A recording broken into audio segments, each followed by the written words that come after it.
Hi అండి, అందరికీ నమస్తే.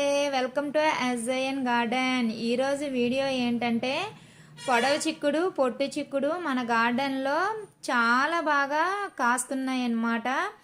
పెట్టు కొంచెం కూతగనం అనేసి అంటారు కదా, ఆ సామెత అయితే మన మొక్కలకి ఇచ్చుకోవచ్చండి. చిన్న మొక్కలైనా సరే పూతంతా చాలా బాగుంది, గుత్తులు గుత్తులుగా కాస్తున్నాయి అన్నమాట చిక్కుడుకాయలన్నీ కూడాను. మన చిక్కుడు పాదులకి పేనుబంక అయితే పట్టేసింది. తరువాత ఉడత అనేది ఆ మొక్కలపై పరిగెత్తడం వల్ల కొన్ని మొక్కలైతే కొంచెం వాలిపోయినట్టు అయిపోయాయి అనమాట. వాలిపోయిన మొక్కలన్నిటికి కూడా కొంచెం తాడు సపోర్ట్ ఇచ్చి కర్రకి కట్టాను. తరువాత పేనుబంక పోవడానికి 1 లీటర్ వాటర్లో 5 ml వేప నూనె వేసి నేనైతే ఫోర్స్గా కొట్టానమాట. ఈ వేప నూనె అనేది వాటర్లో డైల్యూట్ అవ్వదు కాబట్టి షాంపూ వేయండి. షాంపూ అయినా పర్వాలేదు, కుంకుడుగాయల రసమైనా పర్వాలేదండి. వేసిన తర్వాత ఫోర్స్గా కొట్టాలన్నమాట. వర్షం ఎలా అయితే పడుతుందో అలా మనం ఫోర్స్గా కొట్టాలి.